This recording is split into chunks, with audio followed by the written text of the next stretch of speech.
August 1972, Newry Customs Office bomb. In August 1972, Hollywood actor Ben Affleck was born. Affleck is famous for many big blockbuster hits such as Good Will Hunting, The Accountant and Armageddon, to name a few. However, he also starred in a movie in 2020 called Finding the Way Back. Although the plot has no connection to what we saw happening in Northern Ireland, I thought that the movie title was quite apt given the efforts of the political leaders to try and gain control and bring peace during turbulent times. Political developments in August 1972. From a political point of view, August began with the Attorney General publishing in Hansard an answer, in response to a parliamentary question, about the file sent to the Director of Public Prosecutions for Northern Ireland by the RUC on the matter of Bloody Sunday. The conclusion was that there would be no prosecution of any member of the security forces as a result of the killings.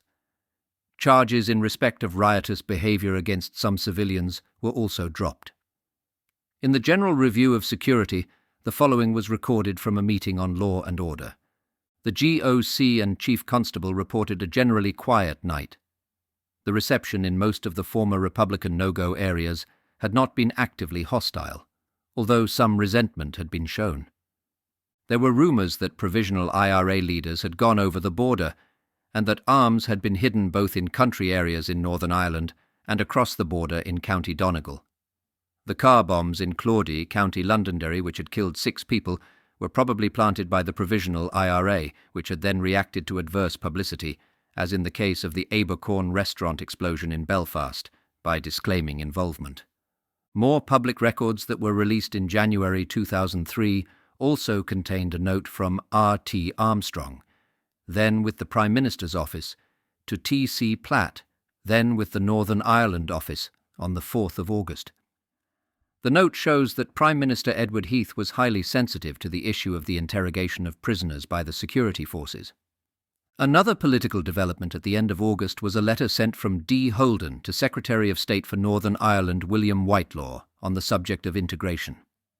There were 4 points in the letter. 1.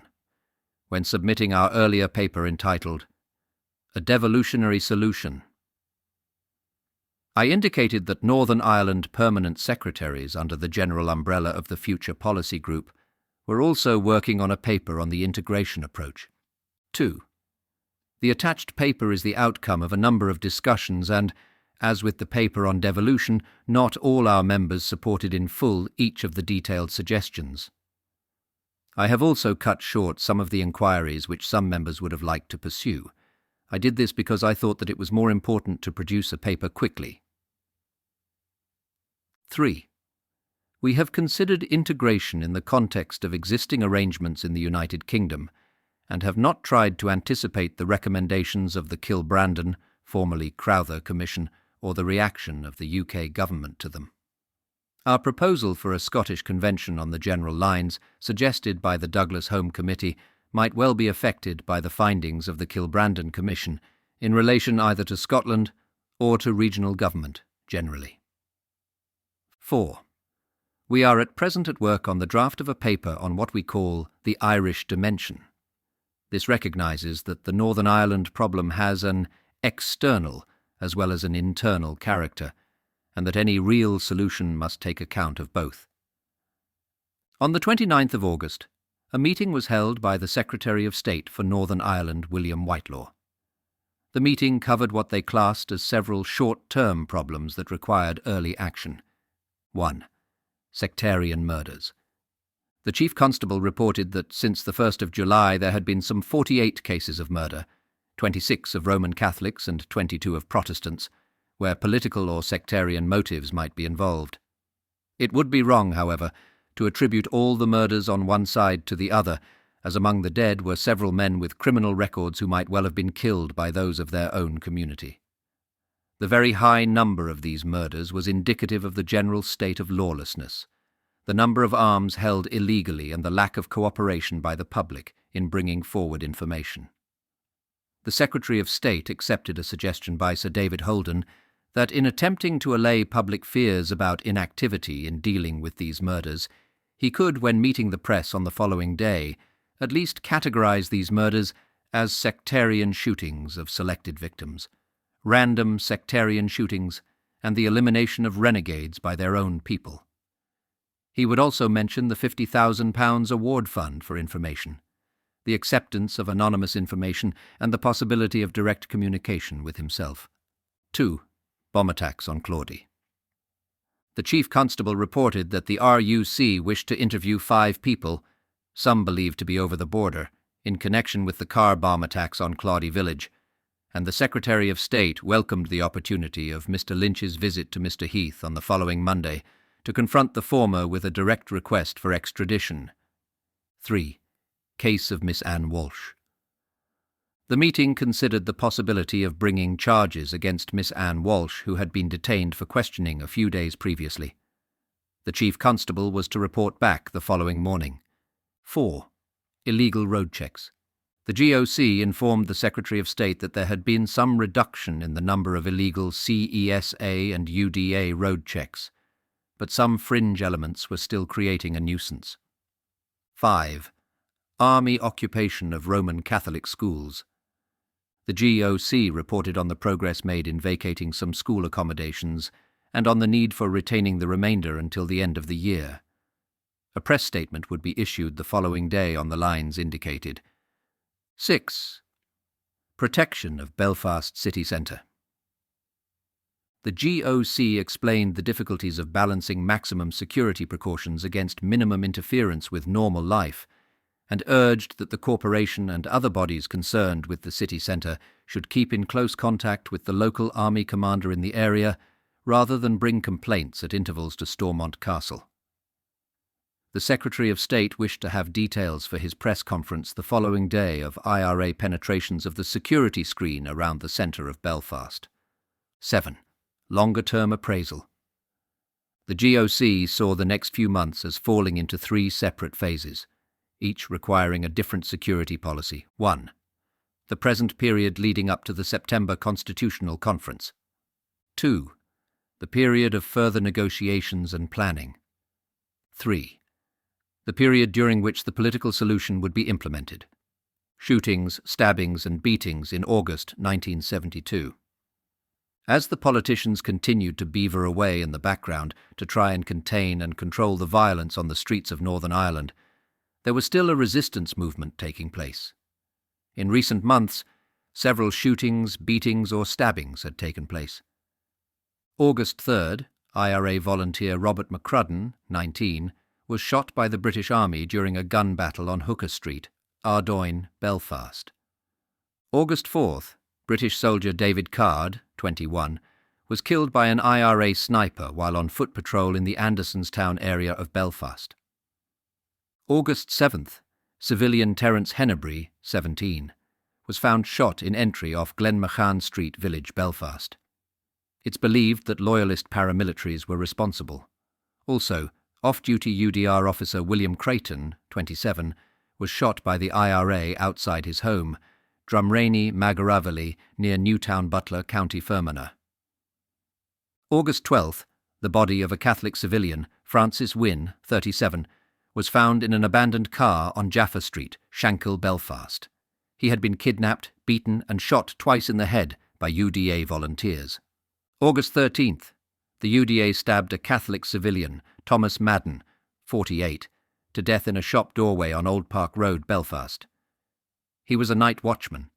The man had 110 stab wounds on all parts of his body. August 14th, civilian Charles McNeil, 70, was also killed in the crossfire between an IRA unit and a British patrol in the Ardoyne area of Belfast. August 16th, the UVF shot dead a Protestant civilian, William Spence, 32, in the Long Bar, Shankill, Belfast, where he worked as a barman. August 17th, British soldier Michael Body, 24, was shot dead by the IRA in a sniper attack just off the Grosvenor Road in Belfast. August 18th, British soldiers Leonard Layfield, 24, and Richard Jones, 23, were killed in separate IRA sniper attacks in Belfast. Mr. Jones was killed while on mobile patrol at Excise Street off Grosvenor Road, whilst Mr. Layfield was killed at the junction of Beechmount Avenue and Falls Road while manning a vehicle checkpoint. Also, the UDA shot dead a Catholic civilian, Philip Fay, 21, at his home on Island Street, Belfast. August 20th, the UVF shot dead a Protestant civilian, James Lindsay, 45, and dumped his body on the Glencairn Road, Glencairn, Belfast. August 22nd, the IRA shot dead a member of the Loyalist Association of Workers, James Johnston, 40, on Turin Street in Belfast.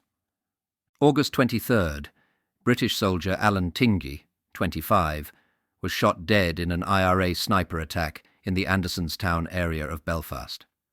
Also, a British soldier and 4 civilians were shot and wounded in Belfast, Holywood and Lurgan. August 25th, British soldier Arthur Whitelock, 24, was shot dead by an IRA sniper in the Shantallow area of Derry. August 26th, the UVF shot dead 2 Catholic civilians in Belfast. One, John Nulty, 26, was found on Agnes Street, Shankill. The other, Patrick Kelly, 26, was found on Benwell Street, Lower Old Park. August 27th, British soldier Anthony Metcalfe, 28, was shot dead by an IRA sniper in Cregan Heights, Derry. Also, the UDA shot dead a Protestant civilian, Thomas Boyd, 28, at his home on Carlisle Street, off Crumlin Road, Belfast. August 28th, British soldier Ian Morrell, 29, was shot dead in an IRA sniper attack on Beechmount Avenue in Belfast. August 30th, British soldier David Griffiths, 20, was shot by an IRA sniper while on British Army foot patrol, Clonard Street, Lower Falls, Belfast. August 31st, the UDA shot dead a Catholic civilian, Patrick Devaney, 27, on Rugby Road, Belfast. The body was found in a sack. Also, a Catholic civilian, Eamon McMahon, 19, was found dead in the River Bann at Portadown. He had been tied up and beaten to death by UDA volunteers. Bombings in August 1972. Bombings continued to be a method of choice for mass destruction and death for the IRA in August 1972, with 23 fatalities as a result. August 3rd, British soldier William Clark, 34, was killed attempting to defuse an IRA bomb discovered by the side of the road, Erney, near Clady, County Tyrone. August 7th, British soldiers David Wayne, 21, Errol Gordon, 22, and Geoffrey Knipe, 24, were killed as a result of IRA bombs. Mr. Wayne and Mr. Gordon were killed in a landmine attack on a British Army mobile patrol, Forfey, near Lisnaskey, County Fermanagh. Mr. Knipe was killed when a British Army armoured personnel carrier crashed after coming under a missile attack thrown from a crowd in Drumag Armagh. Also, the British Army claimed that the IRA launched a rocket attack on LaSalle School in Andersontown, Belfast. The building had been converted to be used by the military. The IRA claimed instead that 2 50-pound bombs were planted in the facilities. August 9th, IRA volunteer Colm Murtagh, 24, was killed when a bomb exploded accidentally in a garage in Newry. August 11th, IRA volunteers Anne Parker, 18, and Michael Clark, 22, died when the van bomb they were transporting exploded prematurely in the Lower Falls area of Belfast. August 14th, British soldiers David Story, 36, and Brian Hope, 20, were killed in an IRA booby-trap bomb attack at Casement Park, British Army base in Belfast. August 17th, a bomb planted by the IRA wrecked a crowded bar at Agnes Street on the Shankill Road. There were 55 injuries and damage to 35 surrounding residences. August 22nd, a bomb that was being planted by the IRA exploded prematurely at a customs post at Newry, County Down.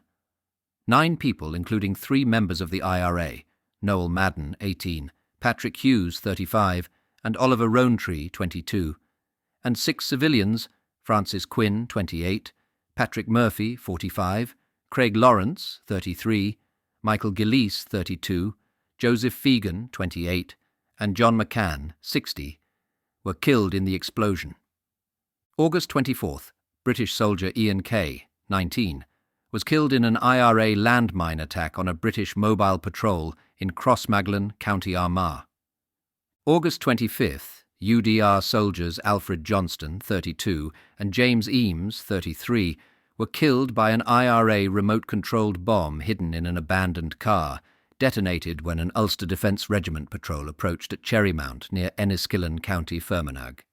August 28th, civilian William Trotter, 57, was killed when he triggered a booby-trap bomb near his farm in County Fermanagh. It was reported that the bomb had been intended for soldiers who were patrolling the area following reports of gunfire. August 30th, British soldier Christopher Roy, 20, died 12 days after being injured in a bomb attack on a British Army foot patrol on Coupar Street, Belfast. Thanks for listening to this episode of Tales of the Troubles. If you enjoyed this episode or any others, please like or comment to help the algorithm reach other like-minded people. To ensure you never miss an episode, please click the follow button and enable notifications. If you have family or friends who would also like this podcast, please share. Stay tuned for our next episode, where we take a closer look at September 1972.